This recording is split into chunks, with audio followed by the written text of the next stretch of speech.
En estos días, se ha suscitado una polémica tras la negativa por parte de Claudia Sheinbaum, próxima presidente de México, de invitar al rey de España a la toma de posesión del mandato presidencial de la susodicha, que se llevará a cabo el 1 de octubre de este año, debido a que el rey Felipe VI rechazó, no sin razón, la petición de pedir disculpas por los agravios sucedidos durante la conquista de México hacia los pueblos originarios, petición enviada en una carta por Andrés Manuel López Obrador.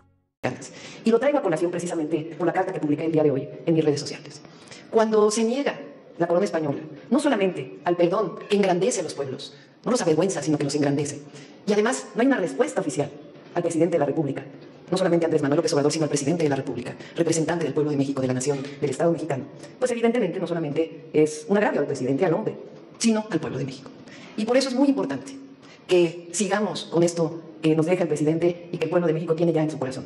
Si el neoliberalismo habló del fin de la historia y se avergonzaban los neoliberales mexicanos de su propia historia, a nosotros todo lo contrario. Nos sentimos orgullosos de los pueblos originarios, nos sentimos orgullosos de haber... Noche Alegre. Noche Alegre también. Sí, es que es muy polémico el tema, y de lo que vamos a hablar, y adelantamos algo, es de que envíe ya una carta al rey de España y otra carta al Papa para que se haga un relato de agravios y se pida perdón a los pueblos originarios por las violaciones a lo que ahora se conoce como derechos humanos. Hubieron matanzas, imposiciones, la llamada conquista, se hizo con la espada y con la cruz, se edificaron las iglesias arriba de los templos. Bueno, se excomulgó a nuestros héroes patrios, a los padres de nuestra patria, a Hidalgo y a Morelos. Entonces es el tiempo ya de decir, vamos a reconciliarnos, pero primero pidamos perdón. Yo lo voy a hacer también porque después de la colonia hubo mucha represión. Carta que por cierto la hizo conocer al público en una de sus conferencias matutinas, las llamadas mañaneras. A primera vista nos puede resultar una buena opción la petición de AMLO, y que parece retomar Claudia Sheinbaum para que ambos pueblos se reconcilien por lo sucedido durante la conquista y la colonia. Sin embargo, el rey al acceder a la petición, estará aceptando la responsabilidad de los crímenes que ni él ni sus antepasados hicieron, cargará con la culpa de cosas sucedidas hace 5 siglos y lo que es peor, es de que la mayor parte del relato que el rey estará aceptando, en el hipotético caso de que esto sucediese, no es verdad o más bien, está tergiversado. Mánicamente la culpa de los problemas que aquejan a los pueblos indígenas de la actualidad es del Estado español que tiene como su principal figura al rey, al igual que es su culpa la irrelevancia a la que están relegados los indígenas hoy en día en la sociedad mexicana. Algo completamente absurdo si consideramos que México bien tiene ya 2 siglos de vida independiente y que el problema que según viene desde la colonia pudieron haberlo solucionado o al menos minimizado. Lo que actualmente está ocurriendo no necesariamente tiene que ver con lo sucedido hace 5 siglos, como ya dije, el actual Estado mexicano, supuesto heredero legítimo del imperio mexica y de las culturas prehispánicas, tiene que aceptar el pasado y madurar para poder solucionar los problemas que le ha recriminado a otros. No obstante, se ha comportado durante toda su vida como un niño pequeño, quien le echa la culpa a todos de los problemas que tiene, pero que nunca hace nada por solucionarlos, se la vive lloriqueando por todo, desde lo más simple. Con la actitud de niño pequeño que el Estado tiene con respecto a este asunto, solo nos muestra lo atrasado que está el país en cuanto al tiempo que lleva siendo independiente, lo que hace preguntarnos entonces para qué sirvió la independencia si aún seguimos sometidos por un enemigo que es el pasado que nunca existió. ¿No fueron suficientes 2 siglos para que México pudiera salir adelante? ¿Cómo es que países como Estados Unidos, China o Alemania en su momento, estando en una situación mucho peor que la de México, pudieran salir de su situación y posicionarse como potencias, a diferencia de México que aún sigue hundido y soñando con el porvenir del regreso de un México puro y rico como antes?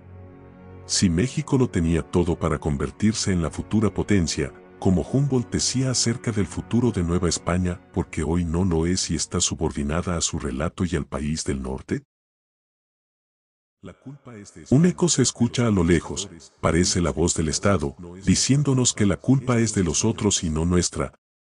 La culpa es de España, de los conquistadores, fuimos víctimas, no es nuestra culpa, es de los españoles. Declarándose juez de la historia, el gobierno de la Cuarta Transformación ha declarado que España es culpable de muchos de los males de México, y por ende, es necesario que su representante el rey pida perdón por ello, todo esto, según para que ambos países puedan tener una mejor relación política, para que dichos pueblos encuentren la reconciliación y puedan encaminarse hacia un mejor futuro. Las víctimas, que son los pueblos originarios representados por el Estado, exigen el perdón de parte de su agresor por lo ya dicho, agravios y daño psicológico. Ahora bien, consideremos que sí, todo lo recriminado hacia España es verdad y pasó, hubo agresiones, maltratos y toda clase de tropelías contra los pueblos originarios. ¿La culpa es de España? No, el Estado-Nación español que nació en las Cortes de Cádiz no tuvo nada que ver con lo ocurrido en el siglo XVI, y si nos remontamos en aquella época y le echamos la culpa al Estado anterior a la nación española, que fue la monarquía católica, pues tampoco tiene la culpa. La conquista, recordemos, fue una iniciativa privada de los conquistadores y de sus inversores que muchas veces iban en contra de las autoridades españolas. Un ejemplo fue Hernán Cortés, quien salió de Cuba hacia la exploración del territorio, que en aquella época se consideraba poco explorado, de forma arbitraria a las órdenes del gobernador de Cuba. Por lo cual Cortés fue perseguido por las autoridades y juzgado por las mismas en su juicio de residencia. Con esto vemos que la corona no financió ni mucho menos le dio la orden a Cortés de ir a conquistar territorios en su nombre, al contrario, se le quiso detener, pero las autoridades que representaban a la corona no lo lograron por estar demasiado lejos como para tener un control efectivo de la situación, y por consiguiente el poco poder de control que va a tener la corona durante los 3 siglos de virreinato, por esto mismo es que van a depender de los caciques indígenas, y en los primeros años, de los encomenderos. Si la corona no tiene la culpa, entonces ¿de quién es la culpa? ¿De Hernán Cortés? Pues tampoco es así. En este caso, la culpa recae en un gran número de entes históricos, puesto que en la conquista participaron un gran número de indígenas, muy pocos españoles, algunos negros e individuos de otras partes. Los ejércitos que participaron en la conquista de México la encabezaron principalmente indígenas y en un segundo plano los españoles.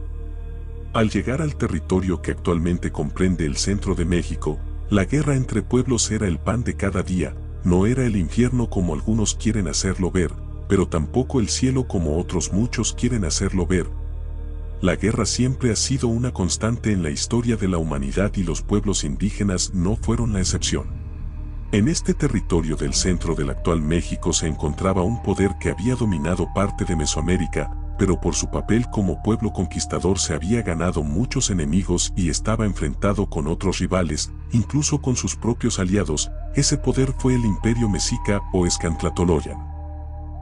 Aprovechando estas circunstancias, Cortés se alió con los enemigos de Tenochtitlan y estos a su vez se aprovecharon de los conquistadores para acabar con este poder y conquistar los pueblos enemigos, como lo fue en su caso los tlaxcaltecas al aconsejar a Cortés de conquistar Tepeaca, o los mismos texcocanos aliados de Tenochtitlan con Ixtlilxóchitl aliándose con Cortés en, podemos decir, forma de venganza contra Tenochtitlan por la intervención de Moctezuma en el trono de Texcoco.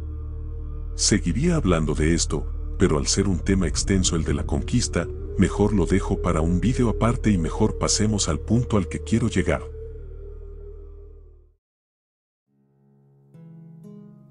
Como ya dije, aquí tenemos muchos culpables y si pretendemos solo echar culpas y no ponernos a analizar los procesos históricos de los cuales hacemos uso para nuestro relato, lo único que estamos haciendo es escupir contra la historia y poner las cosas a nuestra conveniencia. Por lo que no tiene la culpa un señor de hace 5 siglos que actuó conforme a su contexto histórico, ni mucho menos la corona que lo trató de detener. ¿De quién es la culpa entonces? De nadie. Lo que pasó hace 5 siglos debe ser superado y dejado como un tema aparte de la política, dado que los políticos han metido mano en la historia y han hecho de ella toda una historia maniquea donde los buenísimos son ellos, considerados sucesores de aquellos reyes mexicas o de la cultura indígena, y los malísimos son los enemigos que dicen existir en sus discursos, los españoles y su anticuado rey, como ya dijo un diputado local de Morena. Hasta nuestros días, pues desgraciadamente fuimos colonizados por la peor de las razas, que son los españoles, y yo no les pediría que pedirían disculpas, sino que se arrodillaran ante nuestro país, porque gracias a ellos estamos viviendo toda la corrupción, porque realmente nos colonizaron ellos. Ante esto tengo que decir que nunca le compren el discurso a un político, mucho menos si es sobre historia. Estos seres ponen los hechos a su conveniencia y puede ser el resultado de la búsqueda por la aprobación de un sector de la sociedad mexicana, o en este caso, de todo el pueblo, haciendo acciones buenas por los necesitados, pero desentendiéndose de ellos cuando ya tienen dicha aprobación. O que se equipare con la satisfacción que produce, la dicha que produce ayudar a la gente humilde, a la gente pobre. Ni todo el oro del mundo vale eso. Pero además, ayudando a los pobres va uno a la segura, porque ya sabe de que cuando se necesite defender, en este caso la transformación, se cuenta con el apoyo de ellos. No así con sectores de clase media, ni con los de arriba, ni con los medios, ni con la intelectualidad. Entonces no es un asunto personal, es un asunto de estrategia política. Así veo esta propuesta hecha por Andrés Manuel López Obrador y retomada por Claudia Sheinbaum, es pura conveniencia y búsqueda de la aprobación más que de un verdadero sentimiento de culpabilidad por lo ocurrido en aquella época, de la opresión que aún viven los indígenas hoy en día y de lo que se disculpó AMLO por el régimen de Porfirio Díaz que sometió a la esclavitud a los pueblos indígenas. Si de verdad AMLO o su sucesora lamentan las condiciones en las que estuvieron viviendo los indígenas, deberían aprender de ello y preocuparse por los que aún en la actualidad son ignorados por el Estado y que viven peor que hace 5 siglos, donde en las comunidades no les llega lo vital para existir como lo son el agua o la electricidad, comunidades sumergidas en la pobreza. Mejor preocuparse por los indígenas vivos que por los del pasado.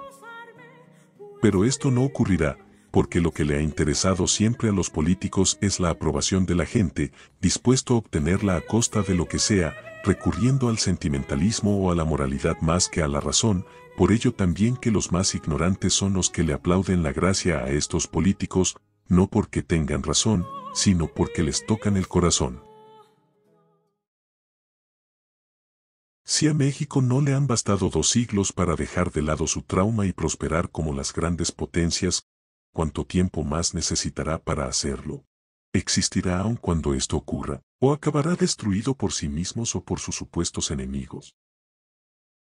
La culpa no es de nadie, ni tiene por qué pedir perdón el rey por algo que no hizo, ni el pueblo español tiene que pedir perdón, porque ellos no descienden de los conquistadores. Los descendientes de aquellos que conquistaron en nombre de España son la gran parte de los hispanoamericanos. México es hijo de conquistadores. El tiempo nos dirá si México algún día prosperará y dejará sus traumas atrás. Por el momento eso fue todo. Este video podrá en un futuro complementarse con otros videos, pero como ya dije, lo dirá el tiempo. Ahora solo diré que ando preparando un video sobre un tema que tenía que ver con el mes de septiembre, pero que creo terminarlo en octubre a finales de mes o a principios de noviembre. Después de ello seguiré con la historia virreinal y si acaso otro tema de relevancia. Sin más que decir, nos vemos hasta la próxima. Adiós.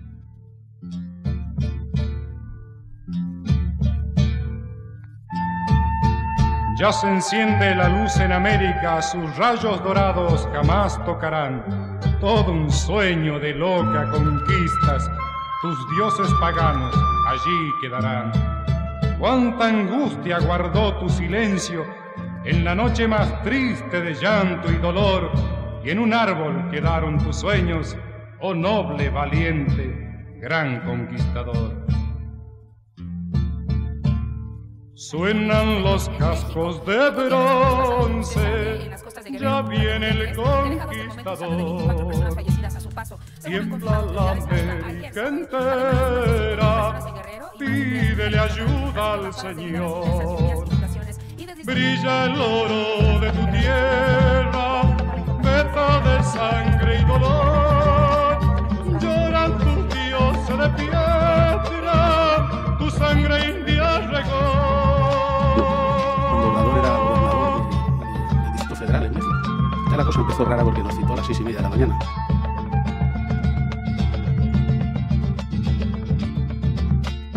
Mudo silencio de piedras, calma de odio y rencor. La noche cubrió tu llanto, sueño de conquistador.